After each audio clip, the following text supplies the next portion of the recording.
Okay okay നമ്മുടെ session, നമ്മുടെ paper, practical paper പോകുന്നത് ഞാൻ മുമ്പ് പറഞ്ഞിരുന്നു. ആദ്യത്തെ കുറച്ച് സെഷനുകൾ, ഒന്നോ രണ്ടോ സെഷനുകളൊക്കെ ബേസിക് കൗൺസിലിംഗ് എന്താണ്, കൗൺസിലിങ്ങിൻ്റെ കൗൺസിലറുടെ ക്വാളിറ്റീസ് എന്തൊക്കെയാണ്, ഇതൊക്കെയാണ് നമ്മൾ ചർച്ച ചെയ്യുക.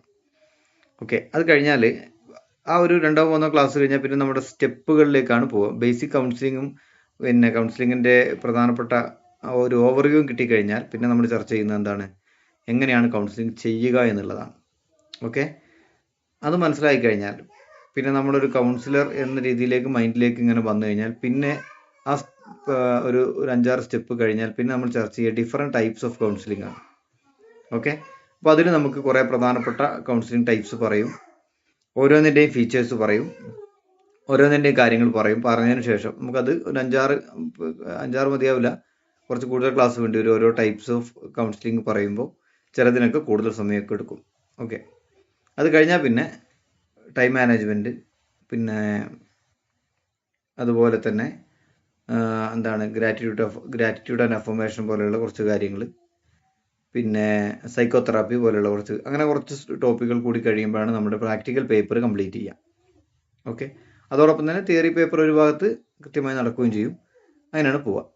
ഓക്കെ, അപ്പോൾ ഇനി നമ്മൾ ചർച്ച ചെയ്യുന്നത് types of counselling. Different types of counselling നമ്മുടെ കൗൺസിലിങ്ങിൻ്റെ ഭാഗമായിട്ടുണ്ട്. Different types. ഓക്കെ, അതിൽ കുറച്ച് നിങ്ങൾ പറയാൻ പറ്റുമോ? ഓരോരുത്തരും നിങ്ങൾ പറഞ്ഞേ, നിങ്ങൾക്കറിയാവുന്ന types of counselling.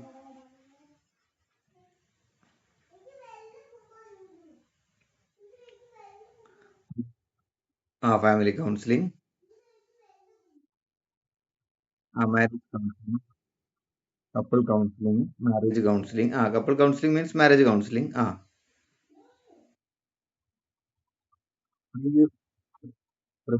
Counselling.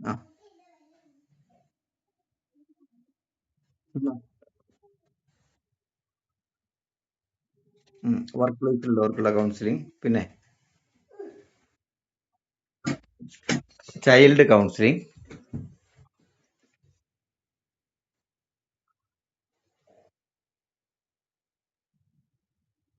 Okay, counselling എന്ന് പറഞ്ഞാൽ കുറച്ച് എന്തെങ്കിലും ഒരു പോസ്റ്റ് ട്രോമ പോലെയുള്ള പ്രശ്നങ്ങൾ ഉണ്ടായിക്കഴിഞ്ഞാൽ അവർക്കുള്ള കൗൺസിലിംഗ് ഉണ്ട്.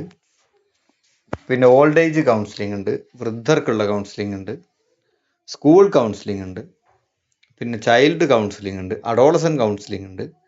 അങ്ങനെ കുറേ കൗൺസിലിംഗ് ഉണ്ട്. ഓക്കെ, അതിലെല്ലാം നമ്മൾ ചർച്ച ചെയ്ത് കഴിഞ്ഞാൽ നമ്മുടെ സെഷൻ മതിയാകാതെ വരും. അപ്പോൾ അതിൽ പ്രധാനപ്പെട്ട ഒരു 5-8 ഏറ്റവും പ്രധാനപ്പെട്ട കുറച്ച് കാര്യങ്ങൾ നമ്മൾ എന്ത് ചെയ്യാം, ചർച്ച ചെയ്യാം. ഓക്കെ, കോമൺലി ഓരോരുത്തരുടെയും സ്ട്രെസ്സ് അതുപോലെ ഡിപ്രഷനൊക്കെ ഏകദേശം ഒരുപോലെയൊക്കെ തന്നെ ആയിരിക്കും. എങ്കിൽ പോലും ഓരോന്നിനും ഓരോ മെത്തേഡുകളുണ്ട്. ഓക്കെ, പ്രത്യേകിച്ച് പ്രീമാരിറ്റൽ കൗൺസിലിങ്ങിനൊക്കെ ഇതൊക്കെ ഇപ്പോഴും നമ്മുടെ നാട്ടിലൊരു പ്രധാനപ്പെട്ട സബ്ജക്റ്റായിട്ട് മാറിയിരിക്കുകയാണ്. എന്ന് പറഞ്ഞാൽ അത് നിർബന്ധമായിട്ടും അറ്റൻഡ് ചെയ്യണം. ഇല്ലെങ്കിൽ ഏത് കമ്മിറ്റി ആണെങ്കിലും, പിന്നെ മതപരമായ കമ്മിറ്റികളാണെങ്കിലും അല്ലെങ്കിലൊക്കെ സർട്ടിഫിക്കറ്റ് തരാതിരിക്കുക, അങ്ങനെ പ്രശ്നങ്ങളൊക്കെ ഉണ്ട്. അപ്പോൾ നിർബന്ധമായിട്ടും ആളുകൾ കയറുന്നുണ്ട്. നിർബന്ധമായിട്ടും പ്രീമാരിറ്റൽ കൗൺസിലിംഗ് ഒക്കെ ഇപ്പം സമൂഹത്തിൽ എല്ലാവരും ചെയ്തുകൊണ്ടിരിക്കണം.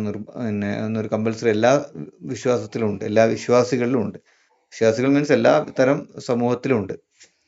ഓക്കെ, അപ്പോൾ ഓരോന്നിനും ഓരോ രീതിയാണ്, സമീപനത്തിൽ വ്യത്യാസമുണ്ട്, പിന്നെ അതിൽ പെടുന്ന പിന്നെ പ്രാക്ടിക്കൽ കാര്യങ്ങളിലൊക്കെ വ്യത്യാസമുണ്ട്. ഓക്കെ, അപ്പോൾ നമുക്ക് ഇന്ന് നമ്മൾ ചർച്ച ചെയ്യാൻ പോകുന്ന കാര്യം, ഫസ്റ്റ് ഇതിൻ്റെ എന്തൊക്കെയാണ് പ്രധാനപ്പെട്ടതെന്ന്. അതിൽ തന്നെ നമ്മൾ പിന്നെ എന്താണ് കൗൺസിലിങ്ങിൽ ഞാൻ ഈ പറഞ്ഞതിൽ പുറമെ വേറെ ഒരുപാട് കൗൺസിലിംഗ് ഉണ്ട്. ട്രാൻസ്ജെൻഡേഴ്സിനുള്ള കൗൺസിലിംഗ് ഉണ്ട്. അങ്ങനെ ഒരുപാട് ഓരോ ടൈപ്സാണ്. അപ്പോൾ അതിലെല്ലാം കൂടി നമുക്ക് പറയാൻ കഴിയില്ല. LGBT എന്നൊക്കെ പറയുന്ന പുതിയ പിന്നെ കുറേ വരുന്നുണ്ടല്ലോ, പ്ലസ് എന്ന് പറയുന്നുണ്ട്. അപ്പോൾ എന്താണ് LGBT, ലെസ്ബിയൻ, പിന്നെ ഗേ, പിന്നെന്താണ് ബൈസെക്ഷൽ, ദെൻ ട്രാൻസ്ജെൻഡേഴ്സ്, അങ്ങനെ ഓരോന്നുണ്ട്. അപ്പോൾ ഓരോരുത്തർക്കും ഡിഫറെൻറ്റ് ടൈപ്സ് ഓഫ് കൗൺസിലിംഗ് ആണ്. ഓരോരുത്തരുടെയും വിഷമങ്ങളും അവരുടെ പ്രയാസങ്ങളും അവരുടെ സാമൂഹിക ചുറ്റുപാടുകളും അവരുടെ സാഹചര്യങ്ങളും മനസ്സിലാക്കിയിട്ട് അതിനനുസരിച്ചുള്ള കൗൺസിലിംഗ് ആണ് കൊടുക്കേണ്ടത്. ഓക്കെ, അപ്പോൾ അതിൽ കൂടുതൽ ഫോക്കസ് ചെയ്യേണ്ട ഭാഗങ്ങൾ നമ്മൾ ഫോക്കസ് ചെയ്യും. പിന്നെ ആ രീതിയിലാണ് നമ്മൾ മുന്നോട്ട് പോകുക. ഇനിയുള്ളത് ടൈപ്സ് ഓഫ് കൗൺസിലിംഗ് ആണ്.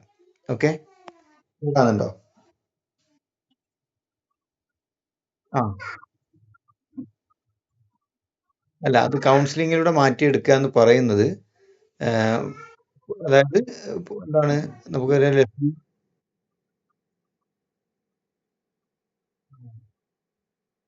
അത് നമുക്ക്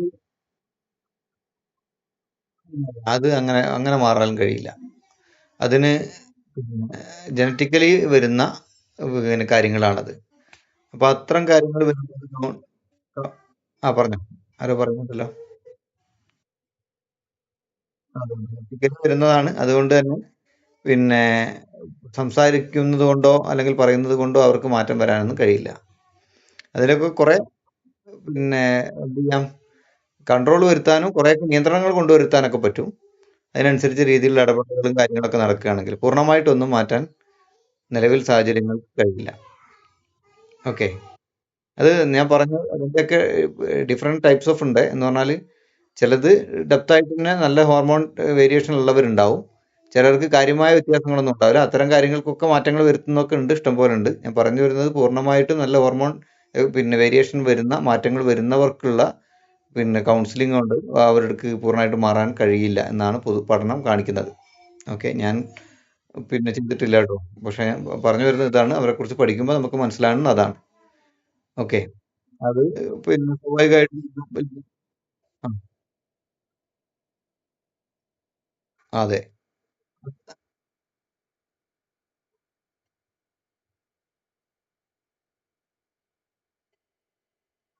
അല്ല, അത്രേ ഉള്ളൂ, അത്രേ ഉള്ളൂ. അവർക്ക് നമുക്ക് കൗൺസിലിംഗ് കൊടുക്കേണ്ടത് അവർക്ക് മെന്റൽ സപ്പോർട്ടിനാണ് കൗൺസിലിംഗ് കൊടുക്കേണ്ടത്. ഓക്കെ, അവരനുഭവിക്കുന്ന സമയത്തിലെ നമുക്ക് ശരിക്കും നമ്മളൊക്കെ വിചാരിക്കുന്നതിന്റെ എത്രയോ വലുതാണ് അവരനുഭവിക്കുന്നത്. അവരുടെ ചെറിയ പ്രായത്തിൽ മുതൽ നമുക്കത് ഇമാജിൻ ചെയ്യാൻ കഴിയുന്നതിനും അപ്പുറത്താണ്. അപ്പൊ ഞാൻ ഇതിന്റെ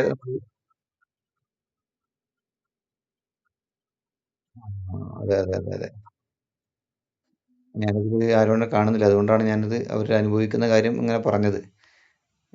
ഏതായാലും പിന്നെ വലിയ പ്രയാസം അനുഭവിക്കും. മാനസികമായ ഒറ്റപ്പെടലുകൾ, അങ്ങനത്തെ ഒരുപാട് കാര്യങ്ങൾ അവർക്ക് ഷെയർ ചെയ്യാനുണ്ടാവും. അപ്പോൾ ചെറിയ പ്രായത്തിൽ വീടുകളിൽ നിന്ന് ആയിരിക്കും തുടങ്ങുക. പിന്നെ ഫ്രണ്ട്സിന്റെ ഭാഗത്ത് നിന്ന്, സ്കൂളുകളിൽ നിന്ന്, പിന്നെ അവർക്ക് എല്ലാത്തിനോടും ഒരു താല്പര്യം കുറയും. പെട്ടെന്ന് ഇൻട്രോവേർട്ട് ആയി പോകും. കാരണം അവർക്ക് കിട്ടുന്ന പിന്നെ ട്രീറ്റ്മെന്റ് അങ്ങനെ എന്താണ്, ജനങ്ങളുടെ ഭാഗത്തു നിന്ന് കിട്ടുന്ന ഒരു എന്താണ് സമീപനം അങ്ങനെയാണ്. അതുകൊണ്ട് സ്വാഭാവികമായിട്ടും അവർ ഒറ്റപ്പെട്ടു പോകും. അവർ വലിയ രീതിയിലുള്ള മാനസിക സംഘർഷങ്ങളിലൂടെ ആയിരിക്കും പോവുക. പിന്നെ എല്ലാം ഉപേക്ഷിച്ച് അതിന് ഒരുപാട് കഥകളുണ്ട്, വലിയ അനുഭവങ്ങളുണ്ട്. അപ്പൊ നമുക്കിപ്പം കൂടുതൽ ചർച്ച ചെയ്യുന്നില്ല. നമുക്ക് ആ സമയത്ത് വേണമെങ്കിൽ എന്ത് ചെയ്യാം, അതിന്റെ ഭാഗമായിട്ട് പറയാം. ഓക്കെ, അപ്പൊ എനിവേ പിന്നെ നമുക്ക് സ്ലൈഡ് ഷെയർ ചെയ്യാം. ടൈപ്സ് ഓഫ് കൗൺസിലിംഗ് ആണ് പറയാൻ പോകുന്നത്. അതിൽ ഓരോന്നും നമുക്ക് സമയമെടുത്ത് പറഞ്ഞു പറഞ്ഞു പോവാം. ഓക്കെ,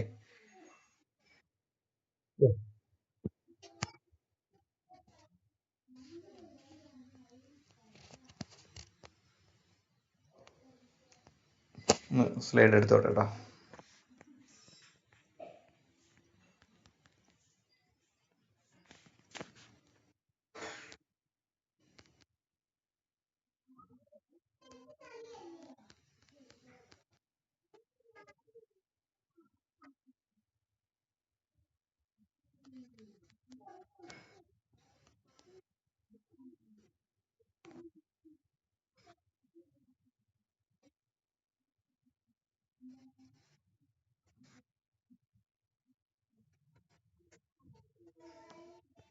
ഓക്കെ,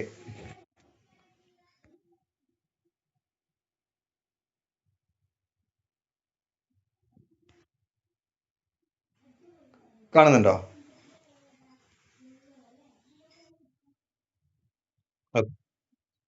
ഓക്കെ, ആ, ഓരോന്ന് പറയാം.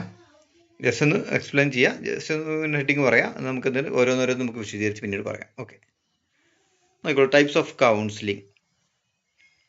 കൗൺസിലിങ്ങിൽ നോർമലി എല്ലാ കൗൺസിലിങ്ങും ഏറ്റവും പ്രധാനപ്പെട്ട ലക്ഷ്യം എന്താണ്? മെന്റൽ ഹെൽത്ത് ഡെവലപ്മെന്റ് തന്നെയാണ്. ഓക്കെ, അപ്പം മെന്റൽ ഹെൽത്ത് കൗൺസിലിംഗ് അതായത് അത് പ്രധാനമായിട്ടും പേഴ്സണൽ കൗൺസിലിംഗ് ആണ് ഉദ്ദേശിക്കുന്നത്. ദെൻ ഫാമിലി കൗൺസിലിംഗ്, കുടുംബത്തിലുള്ള ഓരോരുത്തർക്കും ഉള്ള counselling. Next grief counselling. Okay, grief counselling ഞാൻ മുമ്പ് പറഞ്ഞിരുന്നു. ജീവിതത്തിൽ സംഭവിക്കുന്ന എന്തെങ്കിലും ഒരു ട്രോമകൾ, വലിയ രീതിയിൽ മാനസിക ആഘാതങ്ങൾ ഉണ്ടാക്കിയ എന്തെങ്കിലും പ്രശ്നങ്ങളുണ്ടാവും. അത്തരം ആളുകൾക്ക് പിന്നീട് അനുഭവിക്കുന്ന പിന്നെ എന്തോ ആവാം, പല കാരണങ്ങളും ഉണ്ടാവാം, പിന്നീട് വിശദീകരിക്കാം. അത്തരം ആളുകൾക്ക് കൂടെ കണ്ടിന്യൂസ് ആയി വരുന്ന സ്ട്രെസ്, ഡിപ്രഷൻ പോലെയുള്ള വലിയ പ്രശ്നങ്ങളുണ്ടാവും. അത് ചിലപ്പോൾ വളരെ ഡെപ്ത് ആയിരിക്കും. അതിൻ്റെ ഭാഗമായിട്ട് അവർക്ക് പലതരത്തിലുള്ള ബുദ്ധിമുട്ടുകൾ, പിന്നെ പ്രയാസങ്ങൾ അനുഭവിക്കുന്നുണ്ടാവും. അപ്പോൾ അത്തരം ആളുകൾക്കുള്ള ഗ്രീഫ് കൗൺസിലിംഗ്. പിന്നെ നെക്സ്റ്റ് അടുത്താണ് marital and couple counselling. Marital അല്ലെങ്കിൽ കപ്പിൾ കൗൺസിലിംഗ്, കല്യാണം കഴിഞ്ഞവർക്കുള്ള കൗൺസിലിംഗ്, പ്രത്യേകിച്ച് പിന്നെ ഭാര്യ ഭർത്താക്കന്മാർക്കുള്ള കൗൺസിലിംഗ്. ഫാമിലി അല്ല കേട്ടോ, അത് പ്രധാനമായിട്ടും ഭാര്യ ഭർത്താക്കന്മാർക്കുള്ള കൗൺസിലിംഗ്. ഇനി മക്കളൊക്കെ ഉണ്ടെങ്കിലോ ചിലപ്പോൾ അത് പിന്നെ ഫാമിലി കൗൺസിലിംഗിലേക്ക് വരും. ഓക്കെ, വിവാഹം കഴിഞ്ഞവർക്കുള്ളത്. അടുത്തത് പ്രീ മാരിറ്റൽ കൗൺസിലിംഗ് ആണ്. ഓക്കെ, പ്രീ മാരിറ്റൽ കൗൺസിലിംഗ് വിവാഹം കഴിക്കുന്നതിന് മുമ്പ് ഒരു വിവാഹത്തിലേക്ക് വരുമ്പോൾ എന്തൊക്കെ കാര്യങ്ങൾ പ്ലാൻ ചെയ്യണം, എങ്ങനെയൊക്കെ കൃത്യമായിട്ട് മുന്നോട്ട് പോകണം, എങ്ങനെയൊക്കെ പ്രോബ്ലംസ് ഉണ്ടാകുമ്പോൾ അതിനെങ്ങനെയൊക്കെ സോൾവ് ചെയ്യാൻ പറ്റും, പിന്നെ ഏതൊക്കെ രീതിയിൽ കോൺഫ്ലിക്റ്റുകൾ റെഡ്യൂസ് ചെയ്യാൻ പറ്റും, ഇത്തരം കാര്യങ്ങളൊക്കെ പിന്നെ കൃത്യമായി പറഞ്ഞു കൊടുക്കുന്ന നല്ല ഒരു കൗൺസിലിംഗ് മെത്തേഡിനാണ് നമ്മൾ പ്രീ മാരിറ്റൽ കൗൺസിലിംഗ് എന്ന് പറയുന്നത്. ഓക്കെ, പിന്നെ ഉള്ളത് ചൈൽഡ് കൗൺസിലിംഗ് ആണ്, കുട്ടികൾക്കുള്ള കൗൺസിലിംഗ് ആണ്. കുട്ടികൾക്ക് എന്ന് പറഞ്ഞു കഴിഞ്ഞാൽ ഒരു അഡോളസെൻ്റ് വരെയുള്ള കുട്ടികൾക്ക്, അതായത് ഒരു 12 വയസ്സ് വരെയുള്ള കുട്ടികൾക്കുള്ള കൗൺസിലിംഗ്. ഓക്കെ, അപ്പോൾ അത് കഴിഞ്ഞാൽ 12 വരെയുള്ള കുട്ടികൾക്ക് പിന്നെ പലതരത്തിലാണ് അവരുടെ ചൈൽഡ് ഡെവലപ്മെൻറ്റ് സ്റ്റേജുകൾ, അവരുടെ വളർച്ചാ ഘട്ടങ്ങളുടെ കാലഘട്ടങ്ങൾ.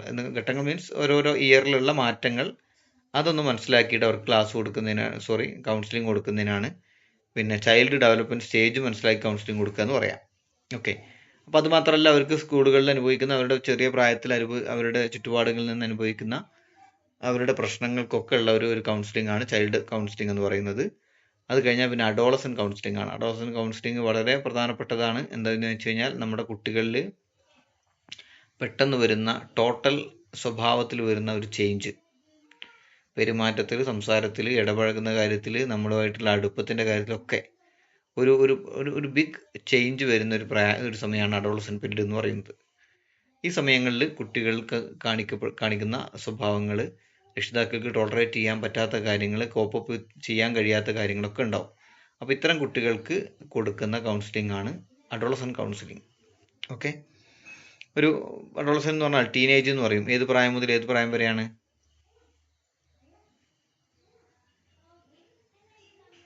ടീനേജ്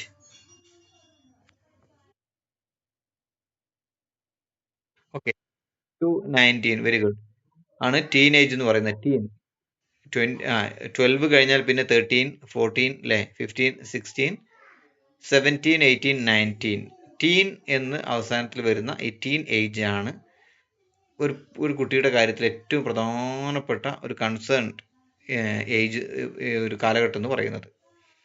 രക്ഷിതാക്കൾക്ക് പലപ്പോഴും ഇത്തരം സമയങ്ങളിൽ കുട്ടികളെ കൺട്രോൾ ചെയ്യാൻ കഴിയാതെ പലതരത്തിലുള്ള പിന്നെ വലിയ മാനസിക സംഘർഷങ്ങൾ അനുഭവിക്കുന്ന രക്ഷിതാക്കളുണ്ട്. ഓക്കെ, അപ്പോൾ അതിന് നമ്മൾ പറയുന്ന പേര് അഡോളസെൻ്റ് കൗൺസിലിംഗ് എന്നാണ്. പിന്നെ ഒരു 50 വയസ്സിന് മുകളിൽ അല്ലെങ്കിൽ 55 വയസ്സിനൊക്കെ മുകളിലുള്ള വയോജനങ്ങൾക്കുള്ള ഓൾഡ് ഏജ് കൗൺസിലിംഗ് ഉണ്ട്. ഓക്കെ, അത് അവരനുഭവിക്കുന്ന കുറേ പ്രശ്നങ്ങളുണ്ട്. അത് നമുക്ക് കൃത്യമായിട്ട് ഒന്ന് അഡ്രസ്സ് ചെയ്ത് അവരെയും കൂടി ഒന്ന് സാമൂഹികമായി ഒന്ന് എന്താണ് മുഖ്യധാരയിലേക്ക് കൊണ്ടുവന്ന് അവരുടെ കോൺട്രിബ്യൂഷൻസും അവരുടെ ലോകം ഒന്ന് വലുതാക്കി കൊടുക്കുക എന്നുള്ളതാണ് ഏറ്റവും പ്രധാനപ്പെട്ടത്. ഓക്കെ, അവരുടെ ലോകം സ്വാഭാവികമായിട്ടും പ്രായം കൂടുന്നതിനനുസരിച്ച് ചെറുതായി പോവും. അത് വലുതായി കൊടുക്കുക, അത് വലിയൊരു കടമയാണ്. ഓക്കെ, പിന്നെ സ്കൂൾ കൗൺസിലിംഗ്, സ്കൂളിൽ കുട്ടികൾ അനുഭവിക്കുന്ന പിന്നെ പ്രശ്നങ്ങൾക്കുള്ള കൗൺസിലിംഗ്. ഓക്കെ, പിന്നെ substance abuse counselling. Okay, substance abuse എന്ന് പറഞ്ഞു കഴിഞ്ഞാൽ എന്തെങ്കിലും തരത്തിലുള്ള ലഹരിയോ മറ്റോ ഉപയോഗിക്കുകയും അതിൻ്റെ ഭാഗമായിട്ട് അവർക്കുണ്ടാകുന്ന മാനസിക പ്രശ്നങ്ങൾ അല്ലെങ്കിൽ അവർക്കുണ്ടാകുന്ന പലതരത്തിലുള്ള ബുദ്ധിമുട്ടുകൾ, അത്തരം ബുദ്ധിമുട്ടുകൾക്ക് ലഹരിക്ക് അഡിക്ഷനായിട്ട് വരുന്ന പ്രശ്നങ്ങൾക്ക് പരിഹരിച്ചു കൊടുക്കുന്നതിനാണ് നമ്മൾ എന്താ പറയുക, പിന്നെ സബ്സ്റ്റൻസ് അബ്യൂസ് കൗൺസിലിംഗ് എന്ന് പറയാം. എന്തെങ്കിലും തരത്തിലുള്ള ലഹരി വസ്തുക്കൾ ഉപയോഗിക്കുന്നതിൻ്റെ ഭാഗമായിട്ട് വരുന്ന പ്രശ്നങ്ങൾ. ഓക്കെ, അപ്പോൾ ഇതാണ് പ്രധാനപ്പെട്ട ടൈപ്സ് ഓഫ് കൗൺസിലിങ്ങിൽ. ഇതിൽ ഓൾമോസ്റ്റ് എല്ലാം നമുക്ക് എന്ത് ചെയ്യാം, വളരെ സമയമെടുത്ത് ഓരോന്നോരോന്ന് ചർച്ച ചെയ്യാം. ഓക്കെ, റെഡി അല്ലേ?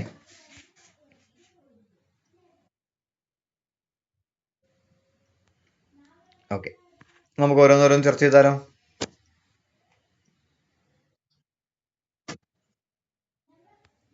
ഓക്കെ, ഇവിടെ ആരോൺ കയറിയിട്ടുണ്ടല്ലോ. Okay, Aaron Krishna. ഓക്കെ, ഞാനൊന്ന് ജസ്റ്റ് ഒന്ന് പുറത്തിറങ്ങിക്കോട്ടെ, ഇവിടെ നെറ്റ്വർക്ക് കുറവുണ്ട്. Okay,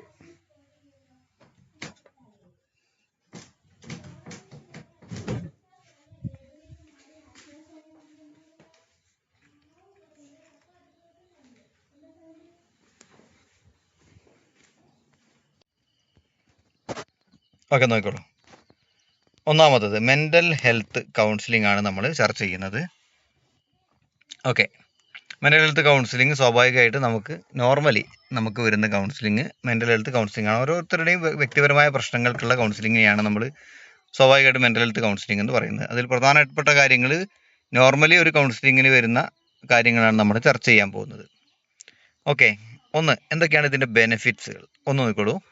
reduce stress and anxiety. എല്ലാ മനുഷ്യന്മാർക്കും അവരുടേതായ കുറേ പ്രശ്നങ്ങളുണ്ട്.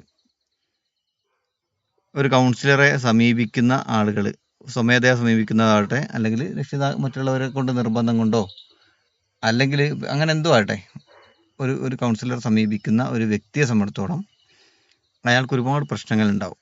അപ്പോൾ അതിൽ പിന്നെ പറയാൻ പറ്റുന്നതും പറയാൻ പറ്റാത്തതും ഉള്ളിൽ അനുഭവിക്കുന്നതും പിന്നെ ഷെയർ ചെയ്യണമെന്ന് ആഗ്രഹിച്ചിട്ട് പുറത്ത് പറയാൻ കഴിയാത്ത കാര്യങ്ങളും അങ്ങനെ ഒരുപാട് പ്രശ്നങ്ങളുണ്ടാവും.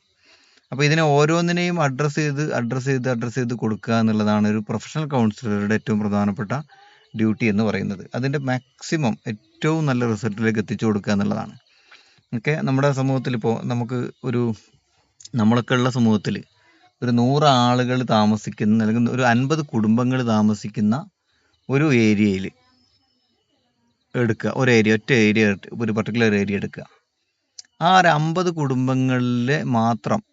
കുടുംബങ്ങളിൽ ഉണ്ടാകുന്ന ആ വ്യക്തികളിൽ, ഓരോ കുടുംബത്തിലും ചിലപ്പോൾ 3-4 വ്യക്തികളൊക്കെ ഉണ്ടാവുമല്ലോ.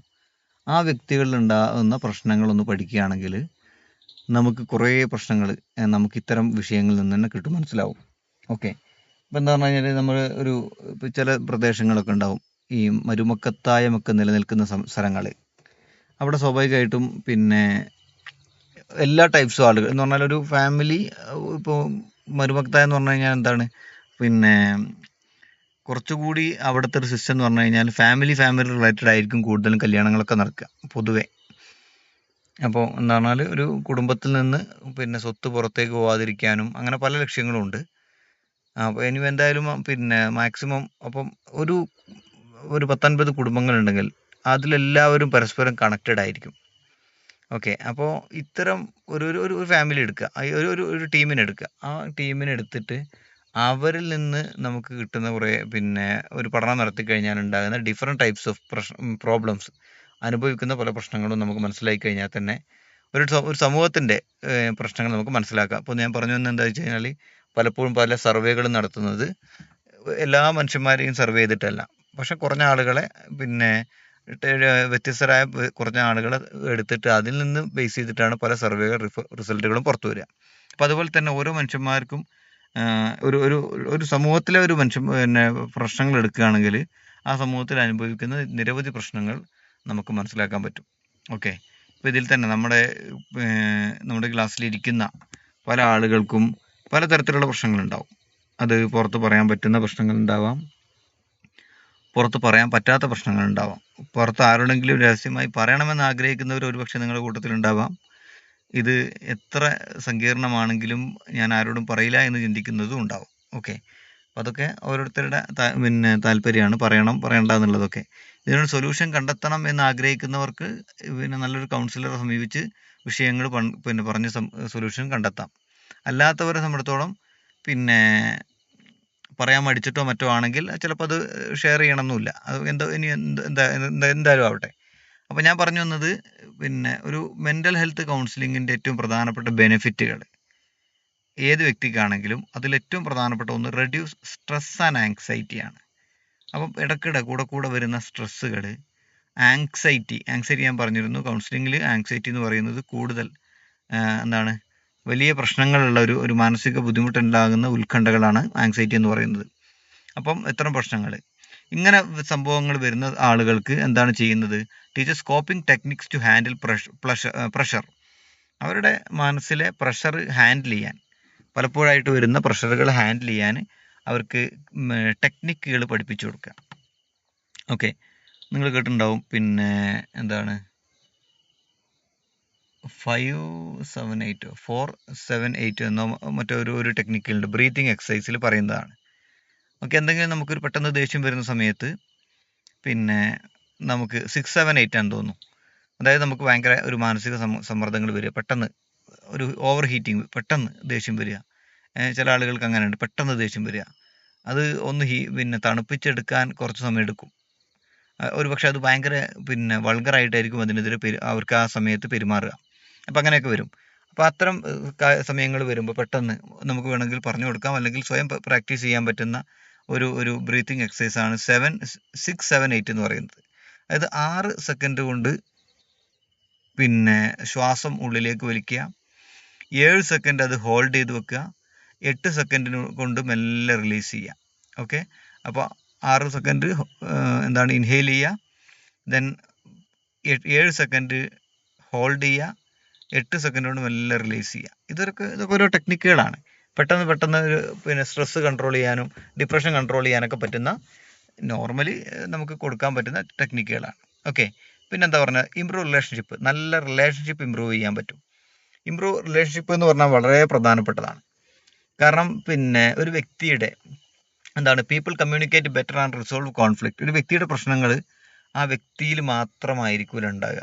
അതിന് സാഹചര്യം ഉണ്ടായ ഫാമിലി, പിന്നെ സുഹൃത്തുക്കൾ, പഠിപ്പിക്കുന്ന ജോലി ചെയ്യുന്ന സ്ഥാപനം, വർക്ക് പ്ലേസ്, അല്ലെങ്കിൽ സമൂഹം, എല്ലാത്തിനെയും ഡിപ്പെൻഡ് ചെയ്തുകൊണ്ടായിരിക്കും ഓരോരുത്തർക്കും ഓരോ പ്രശ്നങ്ങൾ ഉണ്ടാകുക.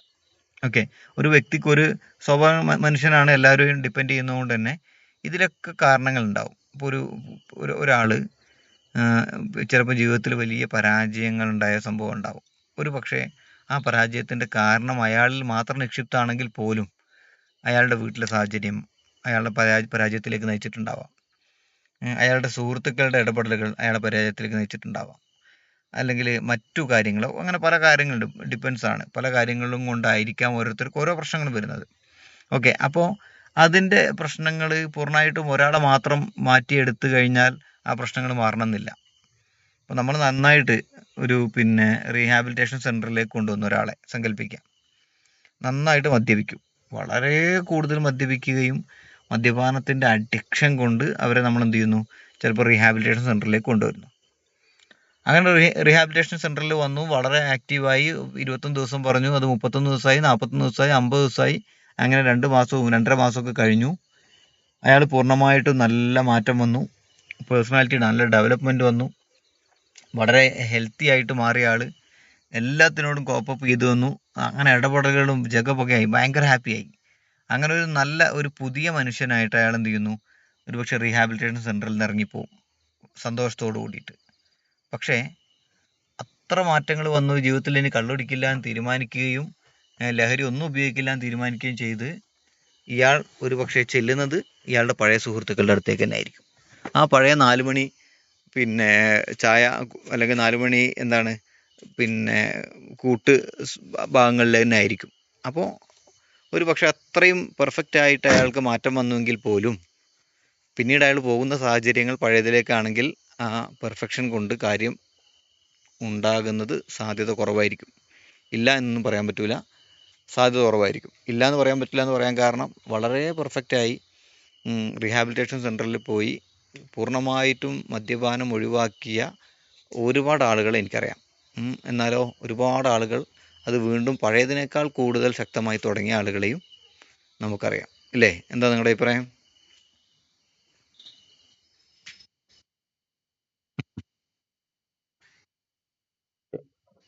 മദ്യപാനം അതുപോലെയുള്ള പ്രശ്നങ്ങൾ പിന്നെ പഴയതിനേക്കാൾ കൂടുതൽ രണ്ടാമതും തുടങ്ങുന്ന എത്രയോ ആളുകളുണ്ട്. അപ്പോൾ അവരെ സംബന്ധിച്ചിടത്തോളം അവർക്ക് മാറ്റം വരുത്താൻ ആഗ്രഹിക്കാത്തത് കൊണ്ടല്ല, അവരുടെ ചുറ്റുപാടുകൾ വീണ്ടും അവരതിലേക്ക് നയിക്കുകയാണ് ചെയ്യുന്നത്. ഓക്കെ. അപ്പോൾ അങ്ങനെ ഇപ്പോൾ നമ്മുടെ പിന്നെ നാട്ടിലൊരു എൻ്റെ ഒരു സുഹൃത്ത്, ഒരു പരിചയക്കാരൻ, സുഹൃത്തെന്ന് പറയാൻ പറ്റും, പരിചയക്കാരനെന്നും പറയാൻ പറ്റും. അദ്ദേഹത്തിൻ്റെ വീട് ബിവറേജസ് ഔട്ട്ലെറ്റിൻ്റെ തൊട്ടടുത്താണ്. നിങ്ങളോട് ഞാൻ പറഞ്ഞിട്ടില്ലല്ലോ വിഷയം. ബിവറേജസിൻ്റെ തൊട്ടടുത്താണ് അദ്ദേഹത്തിൻ്റെ വീട്. നന്നായിട്ട് മദ്യപിക്കുമായിരുന്നു ഒരു കാലത്ത്. മദ്യപാനം വളരെ സ്ട്രോങ് ആയി. എല്ലാ ദിവസവും അദ്ദേഹം അധ്വാനിക്കുന്നതിൻ്റെ 2/3 അദ്ദേഹം മദ്യപാനത്തിന് വേണ്ടി ഉപയോഗിക്കും. വലിയ ബാധ്യതകളൊന്നുമില്ല. മക്കൾ, ഒരു മോനുണ്ട്. അവൻ പിന്നെ മാരീഡാണ്, കല്യാണം, പിന്നെ അവൻ്റെ ഫാമിലിയായിട്ട് അങ്ങനെ ഒരുമിച്ച് തന്നെ താമസിക്കുന്നത്. ബാധ്യതകളൊന്നുമില്ല. അപ്പോൾ നന്നായിട്ട് അധ്വാനിക്കുന്നു. അതിൽ നിന്ന് നല്ലൊരു എമൗണ്ട് അതിലേക്ക് മാറ്റി വെക്കുന്നു. നല്ല എമൗണ്ട്, വലിയൊരു എമൗണ്ട് മാറ്റി വെക്കുന്നു ഒരു ദിവസത്തെ കൂലിയിൽ. പക്ഷേ ഒരു 1-2 ദിവസം അല്ലെങ്കിൽ ഒരു 10 ദിവസം അദ്ദേഹത്തിന് പണിയില്ലെങ്കിലും മദ്യപാനം മാറ്റാൻ കഴിയില്ല. അപ്പോൾ അതിന് അദ്ദേഹം ഓൾറെഡി എന്ത് ചെയ്തിട്ടുണ്ട്, റിസർവ് എമൗണ്ട് മാറ്റി വെച്ചിട്ടുണ്ട്. എന്തെങ്കിലും ജോലി ഇല്ലാണ്ടായി കഴിഞ്ഞാലും ഇതിന് മുടക്കം വരരുത് അങ്ങനെ കരുതിയിട്ട്. എന്ന് പറഞ്ഞാൽ അത്രത്തോളം അതിലേക്ക് താല്പര്യമുള്ള ആളായിരുന്നു. എന്നാൽ മദ്യപിച്ചിട്ട് ഭയങ്കര പ്രശ്നം ഉണ്ടാക്കുന്ന ആളൊന്നുമല്ല, വളരെ സൈലൻ്റാണ്. അദ്ദേഹത്തിൻ്റെ പാട് നോക്കി പോകും. പക്ഷേ ഒരു ദിവസം അദ്ദേഹം വൈകുന്നേരം വീട്ടിലേക്ക് പോകുന്ന സമയത്ത് അദ്ദേഹം വീണ് മദ്യപാനം കൊണ്ട് വീണതല്ല, എന്തോ സംഭവിച്ച് കല്ല് തട്ടി വീഴുകയോ എന്തോ സംഭവിച്ചു. അങ്ങനെ അദ്ദേഹം മുറ്റത്ത് വീണ് കിടന്നിട്ട് അദ്ദേഹത്തിൻ്റെ തല പൊട്ടി, രക്തം പോർന്നു, ഒരുപാട് രക്തം പോയി. പക്ഷേ അദ്ദേഹം കിടക്കുന്നത് കണ്ടിട്ട് അദ്ദേഹത്തിൻ്റെ മക്കളും ഭാര്യയും അദ്ദേഹത്തിൻ്റെ അടുത്തേക്ക് വന്നില്ല. ഭാര്യ കുറേ കഴിഞ്ഞപ്പോൾ വന്നിട്ട് ആ മരുന്ന് മുറിഞ്ഞെടുത്ത് എന്തോ ചെറിയ മരുന്ന് പുരട്ടി കൊടുത്തിട്ട് ഭാര്യ അകത്തേക്ക് പോയി. ശരിക്കും ഒന്നും അദ്ദേഹം മദ്യപിച്ചിട്ടുണ്ടായിരുന്നില്ല. അദ്ദേഹത്തിന് അന്ന് ഒരു കാര്യം മനസ്സിലായതാണ്. അതായത് അദ്ദേഹത്തിൻ്റെ കുടുംബത്തിലും ഒക്കെ ഉള്ള വില എത്രത്തോളം ഉണ്ടെന്ന് ആ കിടത്തത്തിലാണ് അദ്ദേഹത്തിന് മനസ്സിലായത്. അന്ന് അദ്ദേഹം മദ്യപിച്ചിട്ടുണ്ടായിരുന്നില്ല. അതിനുശേഷം അദ്ദേഹം തന്നെ സ്വയം തീരുമാനിച്ചതാണ് എനിക്ക് മാറണമെന്ന്. അങ്ങനെ മാറി. എവിടെയോ പോയി, സ്ഥലം തൃശ്ശൂരോ അല്ലെങ്കിൽ എറണാകുളം എവിടെയോ ആണ് കൊണ്ടുപോയത്. അങ്ങനെ ഏകദേശം ഒരു 2 മാസത്തോളം പൂർണ്ണമായിട്ടും പിന്നെ റീഹാബിലിറ്റേഷൻ സെൻ്ററിൽ നിന്നു. നല്ല മനുഷ്യൻ, പൂർണ്ണമായിട്ടും കംപ്ലീറ്റ് ചെയ്തു. നല്ല മാറ്റത്തോടു കൂടി വന്നു. അതിനുശേഷം അത് കഴിഞ്ഞിട്ട് ഇപ്പോൾ 4-5 വർഷം കാലമായി. ഇത്രയും കാലത്തിനിടയ്ക്ക് ഒരു തുള്ളി പോലും അദ്ദേഹം മദ്യപിച്ചിട്ടില്ല. എന്നും അദ്ദേഹം വീട്ടിലേക്ക് പോകുന്നത് ഈ ബിവറേജസിൻ്റെ തൊട്ട് മുമ്പിലൂടെയാണ്. കാരണം അതിൻ്റെ തൊട്ടപ്പുറത്താണ് അദ്ദേഹത്തിൻ്റെ വീട്. അപ്പോൾ ആ പഴയ സാഹചര്യങ്ങൾ അദ്ദേഹത്തിനുണ്ട്. ഫ്രണ്ട്സ് ഉണ്ട്, ബിവറേജസ് ഉണ്ട്, തൊട്ട് മുമ്പിൽ തന്നെയാണ്. ക്യൂ നിൽക്കുന്നത് കാണാം, ആളുകൾ കുപ്പി വാങ്ങി പോകുന്നത് കാണാം, ആളുകൾ ഒരു പിന്നെ സൈഡിലൊക്കെ നിന്നിട്ട് മിച്ചറും ടച്ചിങ്സൊക്കെ കൂട്ടിയിട്ട് മദ്യപിക്കുന്നത് കാണാം. ഇതൊക്കെ കണ്ടുകൊണ്ടാണ് പോകുന്നത്. പക്ഷേ അദ്ദേഹത്തിൻ്റെ മനസ്സ് ഇളക്കിയിട്ടില്ല.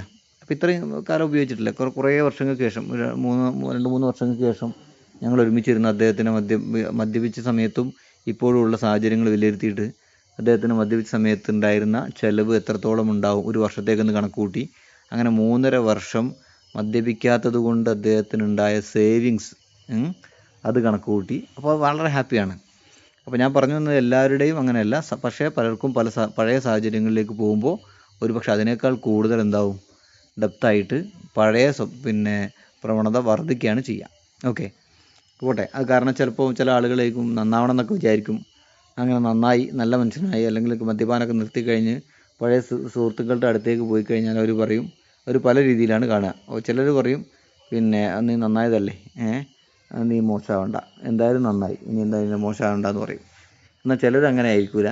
പിന്നെ അവനൊരു മാന്യൻ അല്ലേ, ഒന്ന് നന്നാകാൻ വന്നിരിക്കുന്നു, എത്ര ദിവസം പോകുമെന്ന് നമുക്കറിയാം എന്ന് പറഞ്ഞ് കളിയാക്കുന്നവരാണ്. അങ്ങനെ ഓരോരുത്തർ ഓരോ രീതിയിലാണ്.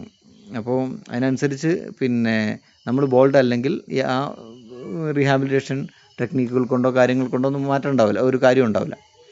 നല്ല ബോൾഡായി നിന്ന് കഴിഞ്ഞാൽ നമുക്ക് നമ്മുടെ സാഹചര്യങ്ങൾ പരമാവധി മാറ്റിയെടുക്കാൻ പറ്റും. എങ്കിൽ പോലും അത്ര മനസ്സിന് ഉറപ്പില്ലാത്ത ആളുകൾ പഴയ സാഹചര്യങ്ങളിലേക്ക് മാറിപ്പോകാതിരിക്കുന്നതായിരിക്കും ഒന്നുകൂടി നന്നാകുക. ഓക്കെ, ദെൻ എന്താ പറഞ്ഞത്, ഇമ്പ്രൂവ് റിലേഷൻഷിപ്പ് പറഞ്ഞു. കമ്മ്യൂണിക്കേഷൻ നന്നായി പിന്നെ മാറും. ചില കുട്ടികൾക്ക്, ചില രക്ഷിതാക്കൾക്ക് കുട്ടികളോട് സംസാരിക്കാൻ മടിയുണ്ടാവും. പക്ഷേ നല്ലൊരു കൗൺസിലിംഗ് കിട്ടിക്കഴിഞ്ഞാൽ അത് മാറ്റം വരും. എന്നോട് പിന്നെ ഒരു സുഹൃത്ത് പറഞ്ഞാൽ കുറച്ച് 50-50 വയസ്സുള്ള ഒരാൾ ഒരിക്കൽ എന്നെ യാദൃശ്ചികമായിട്ട് ഒരു സ്ഥലത്ത് നിന്ന് കണ്ടു. പരിചയമുള്ള ആളാണ്. അപ്പോൾ ഞാൻ മക്കളുടെ കാര്യങ്ങളൊക്കെ ചോദിച്ചു, എന്താണ് വിശേഷം എന്നൊക്കെ ചോദിച്ചു. അപ്പോൾ 3 ആൺകുട്ടികൾ, ഒരു പെൺകുട്ടിയാണ് ഉള്ളത്. പെൺകുട്ടി ചെറുതാണ്. ആൺകുട്ടികൾ 3 ആൾ, ഒരാൾ ഡിഗ്രി പ്ലസ് PG അങ്ങനെ പഠിക്കുകയാണ്, ഒരാൾ ഡിഗ്രി, ഒരാൾ ജോലിയൊക്കെ ചെയ്യുന്നു. അപ്പോൾ ഞാൻ അദ്ദേഹത്തെ ഇങ്ങനെ കണ്ടപ്പോൾ എന്തൊക്കെയാ മക്കളെ വിശേഷം എന്നൊക്കെ ചോദിച്ചപ്പോൾ അദ്ദേഹം എന്നോട് പറഞ്ഞൊരു മറുപടി ഉണ്ട്. എന്താ പറഞ്ഞതെന്നറിയോ? മക്കൾ കുഴപ്പമില്ല അങ്ങനെ പോകണമെന്ന് പറഞ്ഞു. അപ്പോൾ ഞാൻ ചോദിച്ചു എന്താണ് പിന്നെ ജോലിയൊക്കെ? മൂത്തവന് എന്തോ പഠിക്കുന്നുണ്ട്, ഇപ്പോൾ ഇവിടെ ജോലിക്കും പോകുന്നുണ്ട് പറഞ്ഞു. അപ്പോൾ ഞാൻ ചോദിച്ചു എന്ത് ജോലിക്കാണ് പോകുന്നത്?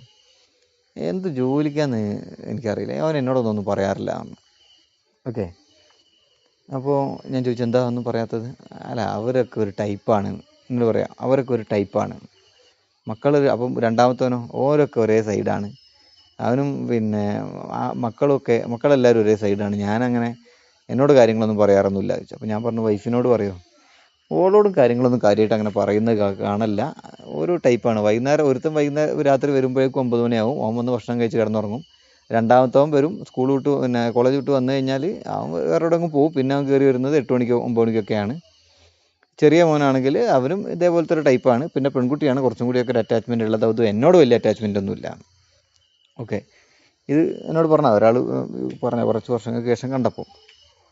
അപ്പോൾ നിങ്ങൾക്ക് ഇത്തരം ഫാമിലി കമ്മ്യൂണിക്കേഷൻ ഇല്ല എന്ന് നിങ്ങൾക്ക് തോന്നുന്ന ഫാമിലീസിനെ നിങ്ങൾക്ക് പരിചയമുണ്ടോ? നിങ്ങൾക്ക് അനുഭവപ്പെട്ടിട്ടുണ്ടോ ഇത്ര ആളുകൾ നമ്മുടെ സമൂഹത്തിലിടയിലുണ്ട് എന്നുള്ള?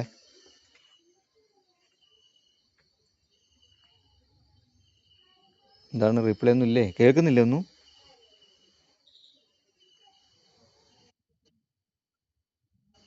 ഓക്കെ. നിങ്ങൾക്ക് തോന്നിയിട്ടുണ്ടോ എപ്പോഴെങ്കിലും നമ്മുടെ ഇടയിലുള്ള ആർക്കെങ്കിലും വോയിസിൻ്റെ പ്രശ്നമുണ്ടോ?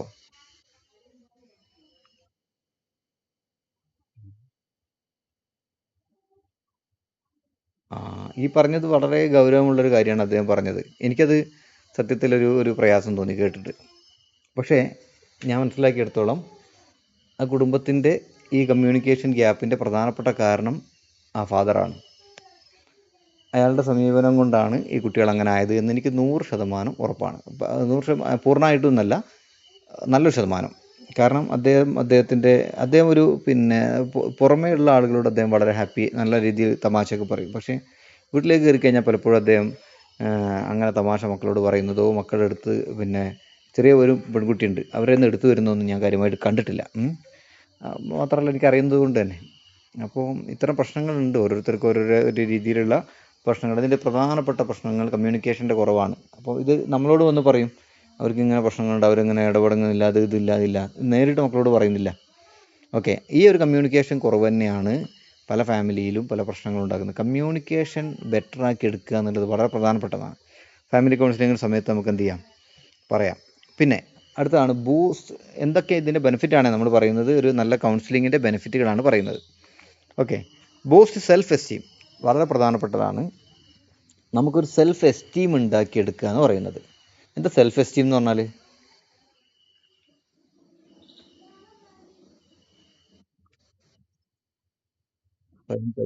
എല്ലാവർക്കും വോയിസ് ഓക്കെ ആണോ? എല്ലാവരും ഒന്ന് എസ് പറഞ്ഞേ. ഞാൻ സ്ക്രീൻ ചെയ്യുന്നത് കൊണ്ട് കാണുന്നില്ല. Okay okay okay okay okay okay okay. അപ്പോൾ സെൽഫ് എസ്റ്റീം, സ്വയം പര്യാപ്തത അല്ലേ? അത് മാത്രമല്ല, സ്വയം പര്യാപ്തത എന്ന് പറഞ്ഞാൽ പോരാ, നമുക്ക് നമ്മുടെ ഉള്ളിൽ നമുക്ക് നമ്മളെ തന്നെ ഉള്ളൊരു വിശ്വാസം, നമ്മൾ ഓക്കെ ആണ് എന്ന് നമുക്ക് തന്നെ തോന്നുന്ന ഒരു വിശ്വാസമാണ് നമുക്ക് സെൽഫ് എസ്റ്റീം എന്ന് പറയാം. ചില ആളുകൾക്ക് സ്വന്തം പേര് ഇഷ്ടമുണ്ടാവില്ല, സ്വന്തം ഹാൻഡ് റൈറ്റിംഗ് ഇഷ്ടമുണ്ടാവില്ല. എങ്ങനെ സെൽഫ് റെസ്പെക്റ്റ് വേണം. നമുക്ക് ചില പിക്ചറുകളൊക്കെ കണ്ടിട്ടില്ലേ, പിന്നെ കണ്ണാടിയിൽ നോക്കുന്ന പൂച്ച കണ്ണാടിയിൽ കാണുമ്പോൾ അത്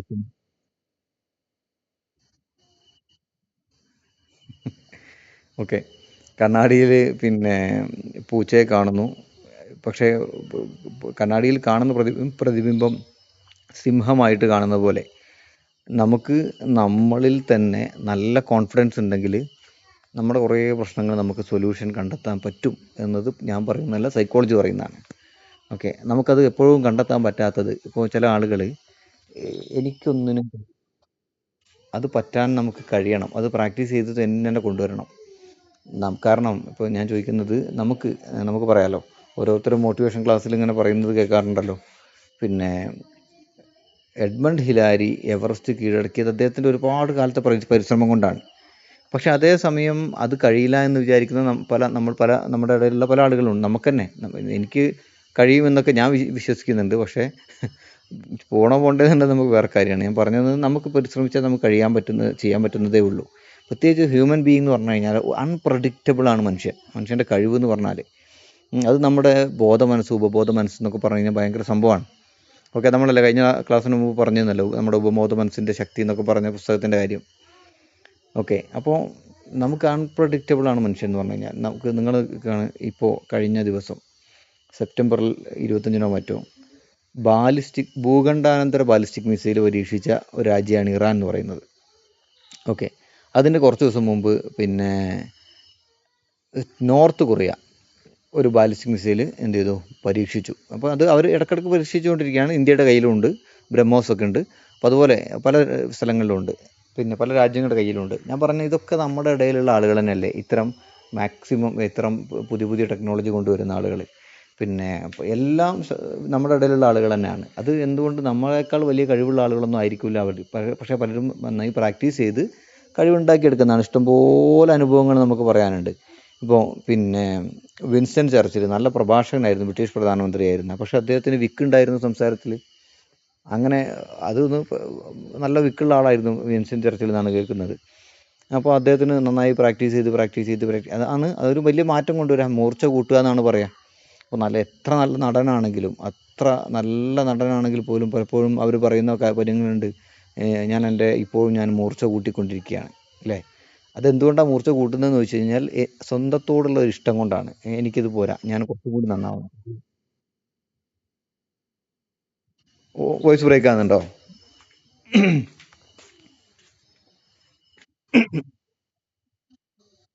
ഒരു സെക്കൻഡ്. ഞാൻ പറഞ്ഞത് ഇത്രയേ ഉള്ളൂ.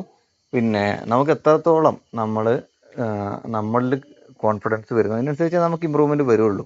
അപ്പോൾ അത് ഓരോ സാഹചര്യങ്ങൾ വരുമ്പോൾ നമുക്കത് സ്വയം പര്യാപ്തം ആവണം. ഇല്ലെങ്കിൽ സ്വാഭാവികമായിട്ടും നമുക്ക് ഒരു കൗൺസിലർ എന്ന നിലക്ക് നമുക്കതിന് ചെയ്യാൻ കഴിയില്ലെങ്കിൽ സ്വാഭാവികമായിട്ടും നമുക്ക് മറ്റുള്ളവർക്ക് ചെയ്തു കൊടുക്കാൻ കഴിയില്ല. അവരുടെ സെൽഫ് എസ്റ്റീം കൊണ്ടുവരണമെങ്കിൽ ആദ്യം നമുക്ക് എന്ത് ചെയ്യണം, സെൽഫ് ബൂസ്റ്റിംഗ് വരണം. ഇപ്പോൾ ഉദാഹരണത്തിന് ഞാൻ പറയാം, നമ്മൾ കമ്മ്യൂണിക്കേഷൻ പിന്നെ ഇത് പറഞ്ഞിരുന്നു, ഒരു കൗൺസിലറുടെ ക്വാളിറ്റി പറഞ്ഞതിൽ ഒരു പ്രധാനപ്പെട്ട കാര്യം പറഞ്ഞിരുന്നു. നമുക്ക് കേൾക്കുന്ന വിഷമങ്ങൾ ഇങ്ങനെ കേട്ട് കുറേ അവരുടെ മുമ്പിൽ നിന്ന് അവരിങ്ങനെ വിഷമം പറയുമ്പോൾ നമ്മളും അവരുടെ മുമ്പിൽ അവർ കരയുമ്പോൾ നമ്മളും അവരുടെ കൂടെ നിന്ന് ഒരു കൗൺസിലർ കരഞ്ഞു കഴിഞ്ഞാൽ സ്വാഭാവികമായിട്ടും ഈ കൗൺസിലറുടെ കാര്യത്തിൽ മുമ്പിലിരിക്കുന്ന കൗൺസിലിക്ക് വിശ്വാസം ഉണ്ടാവില്ല, കോൺഫിഡൻസ് നഷ്ടപ്പെട്ടു പോകും. അവിടെ നമുക്ക് പേഴ്സണലി നമ്മൾ മാക്സിമം എന്ത് ചെയ്യണം, സെൽഫ് കോൺഫിഡൻസ് സെൽഫ് എസ്റ്റീമിലേക്ക് വരണം. എങ്കിൽ മാത്രമേ നമുക്ക് മറ്റുള്ളവരുടെ പ്രശ്നവും പരിഹരിക്കാൻ പറ്റുള്ളൂ. ഈ സെൽഫ് എസ്റ്റീമിലേക്ക് വന്നു കഴിഞ്ഞാൽ തന്നെ കുറേ നമ്മുടെ അലട്ടുന്ന പ്രശ്നങ്ങൾ നമുക്ക് സ്വയം പരിഹരിക്കാൻ പറ്റുന്നതാണ്.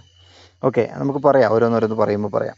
അപ്പോൾ encourage confidence and self acceptance. സ്വയത്തെ നമുക്ക് നമ്മളോടുള്ള ഒരു ഇഷ്ടം വരണം. ഏറ്റവും ഇഷ്ടം നമുക്ക് നമ്മളോടായിരിക്കണം. അപ്പോൾ നമുക്ക് നല്ല ഡ്രസ്സിങ് സെൻസൊക്കെ ഒരു നല്ല ക്വാളിറ്റിയുള്ള മനുഷ്യൻ്റെ ഒരു പ്രധാനപ്പെട്ട ഘടകമാണ്. നല്ല ഡ്രസ്സിങ്, നല്ല സംസാരം, നല്ല ഇടപഴകൽ, നല്ല ജീവിത രീതികൾ, അത്യാവശ്യം മോശമല്ലാത്ത രീതിയിലുള്ള എക്സ്പെൻസ് എന്ന് പറഞ്ഞാൽ ഒരാവശ്യം ഞാൻ പറയാം. നമുക്ക് നല്ല ഭക്ഷണം കഴിക്കണമെന്ന് ആഗ്രഹമുണ്ട്. കുറച്ചൊക്കെ പൈസ നമ്മുടെ കയ്യിലുണ്ട് എങ്കിൽ പോലും പരമാവധി ഏറ്റവും ലോ ഭക്ഷണം തന്നെ കഴിച്ച് നമുക്ക് ഉണ്ടല്ലോ അങ്ങനെ സംതൃപ്തി അടയാം. അപ്പോൾ അത് ശരിക്കും നമ്മുടെ ലൈഫിനെ ഒരു ഡെവലപ്മെൻറ്റ് വരുന്നതിനെ പിടിച്ചു വലിക്കുന്ന ഒരു പ്രവണതയാണത്. അപ്പോൾ കഴിയുന്ന രീതിയിൽ ഒരു യാത്ര പോകണമെന്ന് ആഗ്രഹമുണ്ട്. പൈസ ഉണ്ട് എങ്കിലും എന്തിന് യാത്ര, പോയില്ലെങ്കിൽ അത്രയും സേവ് ചെയ്യാലോ എന്നൊക്കെ ആഗ്രഹിക്കുന്ന ആളുകളുണ്ടാവുമല്ലോ. അപ്പോൾ ഇതിന് നമുക്ക് എന്ന് പറഞ്ഞാൽ നമുക്ക് നമ്മളോട് തന്നെ ഉണ്ടാകുന്നൊരു ഇഷ്ടം ഉണ്ടാകണം. പേഴ്സണലി ഞാൻ എൻ്റെ കാര്യത്തിൽ ഞാൻ പര്യാപ്തനാണെന്ന് ഞാൻ എത്രത്തോളം വിശ്വസിക്കുന്നു അതിനനുസരിച്ച് നമുക്ക് ഇമ്പ്രൂവ്മെൻറ്റ് വരുള്ളൂ. പിന്നെ അതിൽ നമ്മൾ പറഞ്ഞിരുന്നല്ലോ എന്താണ്, I am okay, you are okay. ഒരു 4 വ്യത്യസ്ത ഘട്ടങ്ങളിലൂടെയാണ് മനുഷ്യൻ്റെ ഒരു ചിന്ത പോവുക. ചില ആളുകൾ എല്ലാ കാര്യത്തിനും ഞാൻ ഓക്കെയാണ്, മറ്റുള്ളവർ ഓക്കെ അല്ല എന്ന് ചിന്തിക്കുന്നവരുണ്ടാവും. എല്ലാം ഞാൻ ഓക്കെയാണെന്ന്. എന്നാൽ ചില ആളുകൾ ഞാനും ഓക്കെ അല്ല, നിങ്ങളും ഓക്കെ അല്ല, എല്ലാം നെഗറ്റീവായിട്ട് ആരോടും വിശ്വാസമില്ലാത്ത ആളുകളുണ്ടാവും. എന്നാൽ അതിലേറ്റവും നല്ലത് ഞാനും ഓക്കെയാണ്, അതോടൊപ്പം തന്നെ നിങ്ങളും ഓക്കെയാണ്. I am okay, you are okay. ഇത് അയാം ഓക്കെ എന്ന് ചിന്തിക്കണമെങ്കിൽ നമുക്ക് എന്ത് വേണം? സെൽഫ് എസ്റ്റീം വേണം. നമ്മൾ ബൂസ്റ്റപ്പ് ആയിരിക്കണം എപ്പോൾ, എല്ലാ സമയവും. നല്ല കോൺഫിഡൻസ് വരണം. നമുക്കുള്ളിൽ നമ്മളോട് തന്നെ ഒരു ഇഷ്ടം വരണം. അങ്ങനെ ഇഷ്ടം വരുമ്പോൾ നമുക്ക് നമ്മുടെ വോയിസ് ഇഷ്ടപ്പെടും, നമ്മുടെ പേര് ഇഷ്ടപ്പെടും, നമ്മുടെ ഹാൻഡ് റൈറ്റിംഗ് ഇഷ്ടപ്പെടും, നമ്മുടെ വസ്ത്രം ഇഷ്ടപ്പെടും, നമ്മുടെ സ്വഭാവം നമുക്ക് ഇഷ്ടപ്പെടും. ഓക്കെ, അപ്പോൾ നല്ലൊരു സെൽഫ് എസ്റ്റീം ഉണ്ടാക്കിയെടുക്കുക എന്നുള്ളതാണ്. പിന്നെ അടുത്ത് സ്പീഡ് പറയാം. Helps with trauma and grief, അതായത് provide support for painful experience like loss or abuse. Okay, ചില ആളുകൾക്ക് പിന്നെ ഞാൻ നേരത്തെ പറഞ്ഞ പോലെ തന്നെ വലിയ ജീവിതത്തിൽ വലിയ ദുരന്തങ്ങൾ ഉണ്ടായ ആളുകളുണ്ടാവും. വലിയ രീതിയിലുള്ള ട്രോമാറ്റിക് സിറ്റുവേഷനിലൂടെ കടന്നുപോയ ആളുകളുണ്ടാവും.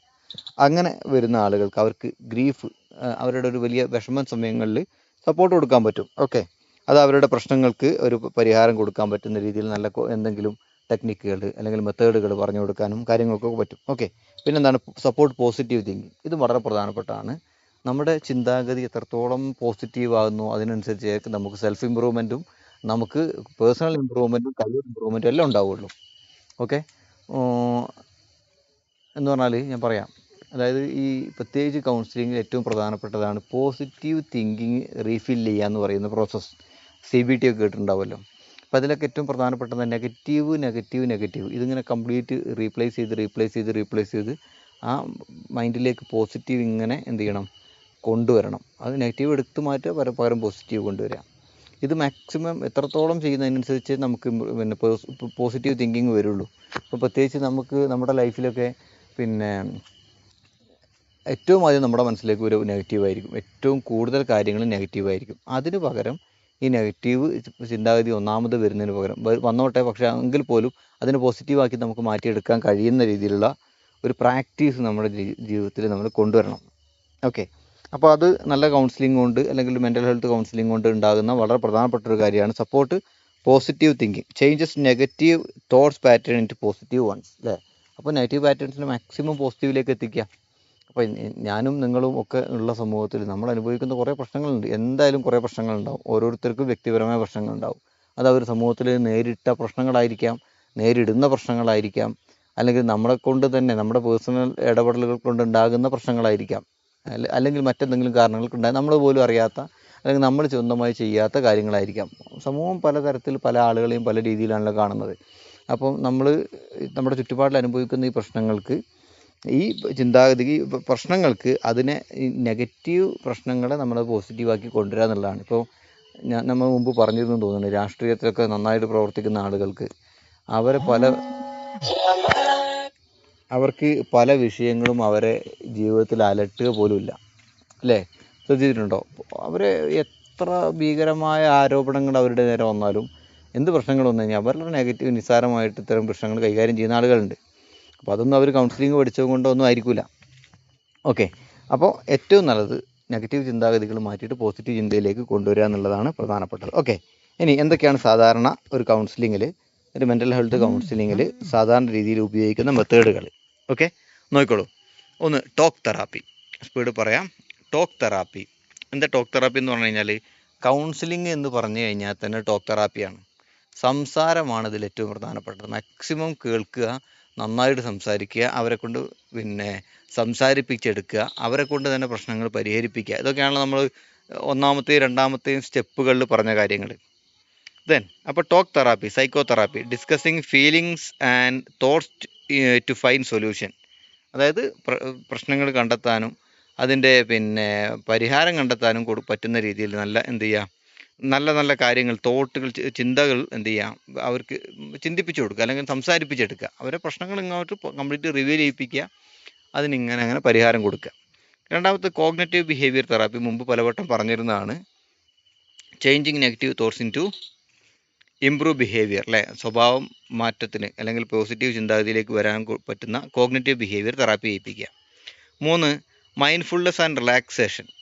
അതായത് പലപ്പോഴും മനസ്സിന് അനുഭവിക്കുന്ന പ്രശ്നങ്ങൾക്ക് ഒരു റിലാക്സേഷൻ കൊടുക്കണമെങ്കിൽ ഇടയ്ക്കിടയ്ക്ക് ബ്രീത്തിങ് എക്സസൈസ്, അതുപോലെ തന്നെ മെഡിറ്റേഷൻ തുടങ്ങിയ കാര്യങ്ങളൊക്കെ ചെയ്യിപ്പിക്കുക. Okay, 4, group counselling. Group counselling എന്ന് പറഞ്ഞാൽ sharing experience with others, feeling similar challenges, അല്ലേ? ചില കൂട്ടത്തിലൊക്കെ ഇരുത്തും. നമ്മൾ ഈ ട്രെയിനിങ് സെഷനുകൾക്കൊക്കെ പോയി കഴിഞ്ഞാൽ ഒരേ പ്രശ്നങ്ങളുള്ള ആളുകളെ ഒരുമിച്ചിരുത്തിയിട്ട് അതിനെക്കുറിച്ച് ചർച്ച ചെയ്ത് അവരതിനെ എങ്ങനെ പരിഹാരം കണ്ടെത്തിയിട്ടുണ്ട് എന്ന കാര്യങ്ങളിലേക്ക് വരുമ്പോൾ സ്വാഭാവികമായിട്ട് ചിലപ്പോൾ കൗൺസിലിങ്ങിൻ്റെ പോലും ആവശ്യം ഉണ്ടാവില്ല. ഇപ്പോൾ നമ്മളൊക്കെ പിന്നെ നമ്മുടെ ഈ ടീച്ചേഴ്സിൻ്റെ ഗ്രൂപ്പിലൊക്കെ സാധാരണ ഉണ്ടാകുന്നതാണ്. ചില ടീച്ചേഴ്സ് റെമഡിയൽ ട്രെയിനിങ് പ്രോഗ്രാമിൽ ചില കുട്ടികളുടെ സ്വഭാവം ഭയങ്കര പ്രശ്നങ്ങൾ അനുഭവിക്കുന്ന ടീച്ചേഴ്സ് ഉണ്ടാവും.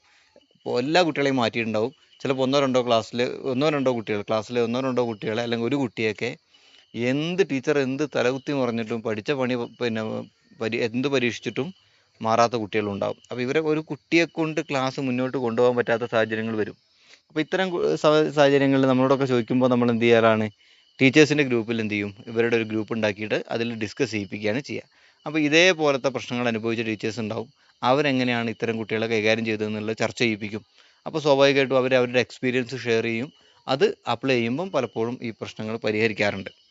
ഓക്കെ, അപ്പോൾ അങ്ങനെയൊക്കെയാണ് ഗ്രൂപ്പ് കൗൺസിലിംഗ് പ്രധാനമായിട്ടും sharing experience with others facing similar challenges. ഇതേ പ്രശ്നങ്ങൾ അനുഭവിക്കുന്ന, ഇനിയിപ്പോൾ അത് സ്വന്തം വ്യക്തിത്വം, ചില ആളുകൾ സ്വന്തം കാര്യത്തിൽ തന്നെ ഷെയർ ചെയ്യാനുണ്ടാവും. പിന്നെ ചില സ്ട്രെസ്സ് കൈകാര്യം ചെയ്ത മെത്തേഡുകൾ ഷെയർ ചെയ്യുമ്പോൾ അത് ഉപയോഗിക്കാൻ പറ്റുന്നേ ഉള്ളൂ. അപ്പോൾ കുറേയൊക്കെ കാര്യങ്ങൾ ഡിസ്കഷൻ കൊണ്ടും അല്ലെങ്കിൽ ഒരുമിച്ചിരിക്കൽ കൊണ്ടും ഒക്കെ ഇത്തരം പ്രശ്നങ്ങൾ നമുക്ക് പോസിറ്റീവാക്കി എടുക്കാൻ പറ്റും.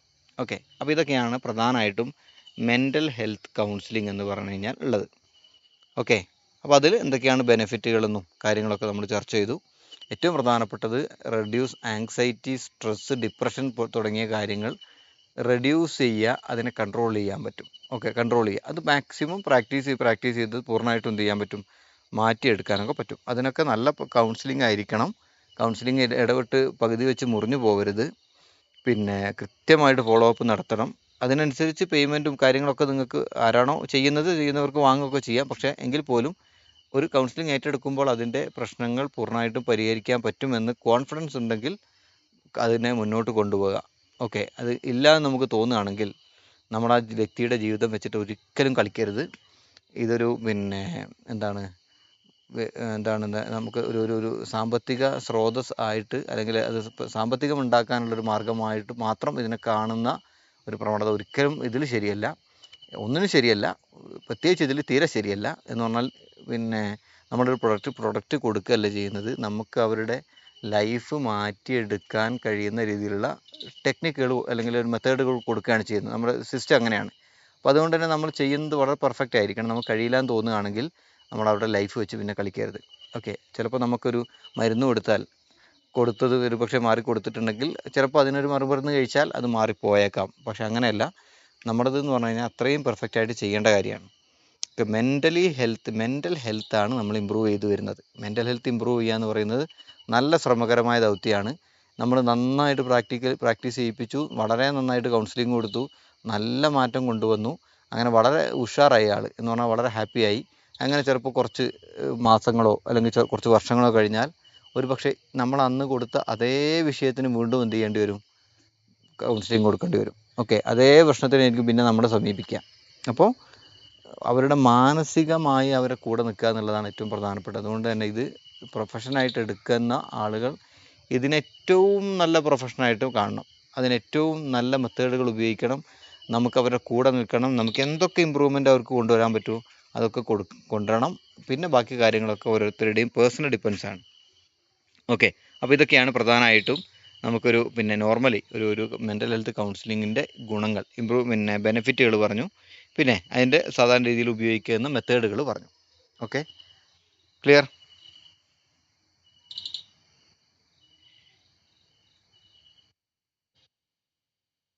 ഓക്കെ, ദെൻ ഒരുപാട് പറയുന്നില്ല, ജസ്റ്റ് കുറച്ച് പറഞ്ഞിട്ട് പോവാം. പിന്നെ നമ്മൾ പറഞ്ഞ പോലെ ഫാമിലി കൗൺസിലിംഗ് ഒക്കെയാണ്. ഓരോന്നോരോന്ന് നമുക്ക് പിന്നീട് എന്ത് ചെയ്യാം, അടുത്ത ക്ലാസ്സുകൾ ചർച്ച ചെയ്യാം. ഓക്കെ, ഇത് പ്രധാനപ്പെട്ട ഇത്രയും കാര്യങ്ങൾ ക്ലിയർ ചെയ്യുക. ഇതിൽ നമ്മൾ രണ്ടാമത് പറഞ്ഞ കമ്മ്യൂണിക്കേഷൻ എന്ന് പറയുന്നതൊക്കെ വളരെ പ്രധാനപ്പെട്ടതാണ്. നമുക്ക് പറയാൻ ഒരുപാടുണ്ടാവും, തുറന്ന് സംസാരിക്കണം എന്ന് ആഗ്രഹം ഉണ്ടാവും, പക്ഷേ ഒരിക്കലും തുറന്ന് സംസാരിക്കാൻ കഴിയില്ല. അത് കുടുംബത്തിൻ്റെ കാര്യത്തിൽ മാത്രമല്ല, എല്ലാ കാര്യത്തിലും ഓരോരുത്തരുടെ കാര്യത്തിലും നമുക്കങ്ങനെ ഉണ്ട്. എങ്ങനെ പറയും, ഞാൻ എങ്ങനെ സംസാരിക്കുമെന്ന് അറിയാത്തതുകൊണ്ട് പറയാതിരിക്കുന്നുണ്ട്. ഇത് നമ്മുടെ ലൈഫാണ്, നമ്മുടെ ഒരു സിനിമയോ അല്ലെങ്കിൽ നമ്മുടെ ഒരു നോവലോ അല്ല.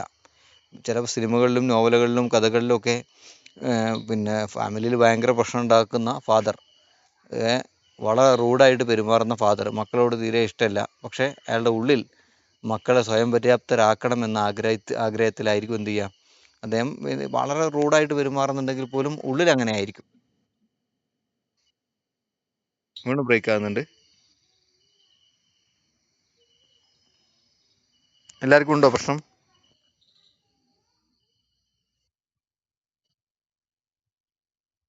ഓക്കെ, ഞാൻ പറഞ്ഞു ഇത്രയേ ഉള്ളൂ. പിന്നെ ചില ഇത് ലൈഫ് എന്ന് പറഞ്ഞു വരുമ്പോൾ നമുക്ക് ഈ നമ്മുടെ നോവലുകളിലോ അല്ലെങ്കിൽ നമ്മുടെ കഥകളിലോ ഉള്ളത് പോലെയല്ല.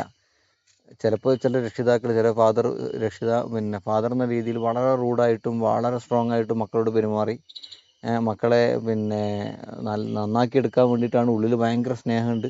അങ്ങനെ അവസാനം ക്ലൈമാക്സിൽ വരുമ്പോഴാണ്, അതുവരെ മക്കൾ കുറ്റപ്പെടുത്തലും ഒറ്റപ്പെടുത്തലൊക്കെ നടത്തി ഫാദറിനെ ചിലപ്പോൾ വീട്ടിൽ നിന്ന് പുറത്താക്കും. അങ്ങനെയൊക്കെ സംഭവിച്ച് അവസാനം ക്ലൈമാക്സിൽ ആണ് ഈ വിഷയങ്ങളൊക്കെ ആരെങ്കിലും പറയുകയോ മക്കൾ അറിയുകയോ ചെയ്യുക. അങ്ങനെ വീണ്ടും സന്തോഷത്തോടു കൂടി ഒന്നിക്കുന്ന സംഭവങ്ങളൊക്കെയാണ് പൊതുവെ നമ്മൾ കഥകളിലൊക്കെ കേൾക്കുന്നത്. പക്ഷെ സ്വന്തം ജീവിതത്തിലേക്ക് വരുമ്പോൾ നമുക്ക് പിന്നീട് അങ്ങനെ ഒരു ക്ലൈമാക്സ് ഉണ്ടാവുമോ എന്ന് നമുക്കറിയില്ല. അതിനിടയ്ക്ക് ചിലപ്പോൾ എന്തെങ്കിലും സംഭവിക്കാം, അങ്ങനെയൊക്കെ സംഭവിക്കാം. അപ്പം ഭാവിയിലേക്ക് വെക്കാം എന്ന് കരുതി എല്ലാം ഭാവിയിലേക്ക് വെച്ചിട്ട് പറയാനുള്ള കാര്യങ്ങൾ പൂർണ്ണമായിട്ടും സംസാരിക്കാതെ, നല്ല കമ്മ്യൂണിക്കേഷൻ ഇല്ലാതെ പരസ്പരം അടിച്ച് പിരിയുന്ന എത്രയോ കുടുംബങ്ങളൊക്കെ നമ്മുടെ ഇടയിലുണ്ട്. അപ്പോൾ അങ്ങനത്തെ ആളുകളുണ്ട്, അങ്ങനത്തെ മൈൻഡുള്ള ആളുകളുണ്ട്. ഇതൊക്കെ ഒരു നാൾ പറയാം, അല്ലെങ്കിൽ ഒരു നാൾ ഇതൊക്കെ ശരിയാവും എന്ന് ചിന്തിക്കുന്ന ആളുകളുണ്ട്. പക്ഷേ അത് പരമാവധി നമുക്ക് പറയാൻ കഴിയുന്ന കാര്യങ്ങളാണ്, കമ്മ്യൂണിക്കേഷൻ ചെയ്യാൻ കഴിയുന്ന കാര്യങ്ങളാണെങ്കിൽ അത് ആ സ്പോട്ടിൽ പറയാം. എന്നിട്ട് ചിലപ്പോൾ പറയുന്ന സമയത്ത് ചില നീരസങ്ങളൊക്കെ ഉണ്ടാവും. എങ്കിൽ പോലും അത് ഭാവിയിൽ ഒരുപാട് നീരസങ്ങൾ അല്ലെങ്കിൽ ഒരുപാട് പ്രശ്നങ്ങൾ ഉണ്ടാകുന്നതിനേക്കാൾ എത്രയോ നല്ലതായിരിക്കും ആ സമയത്ത് എന്തെങ്കിലും ഒരു പ്രശ്നം ഉണ്ടാകുന്നത്. ചെറിയ ചെറിയ പ്രശ്നങ്ങളൊക്കെ ഉണ്ടാവുമല്ലോ സ്വാഭാവികമായിട്ടും തുറന്നു പറയുമ്പോൾ. പക്ഷേ എങ്കിൽ പോലും കമ്മ്യൂണിക്കേഷൻ സ്ട്രോങ് ആവും.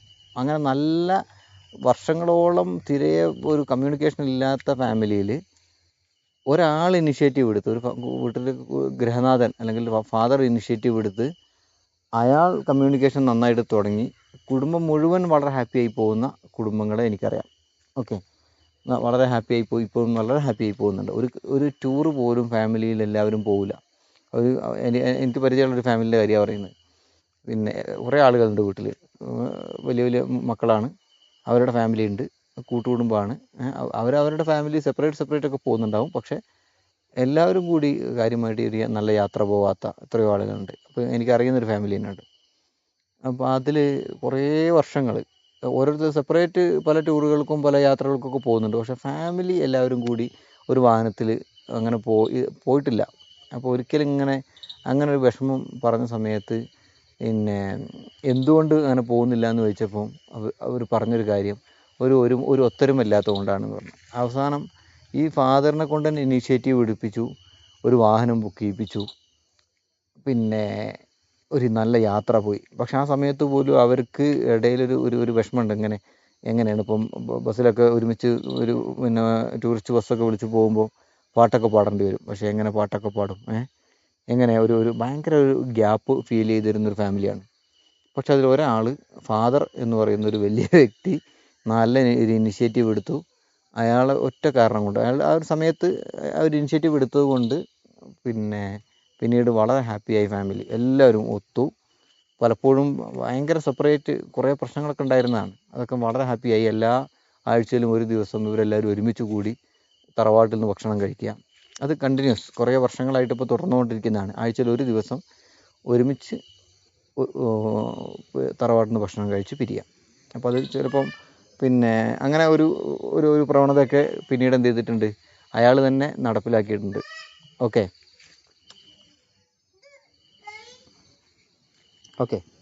അപ്പോൾ ഇത്രയും കാര്യങ്ങളൊക്കെയാണ് പ്രധാനമായിട്ടും. ഓക്കെ, അങ്ങനെയാണെങ്കിൽ നമുക്ക് അവസാനിപ്പിക്കാം അല്ലേ? സമയമായിട്ടുണ്ട്. ക്ലിയർ അല്ലേ? അടുത്ത ക്ലാസ്സിൽ നമുക്ക് എന്ത് ചെയ്യാം,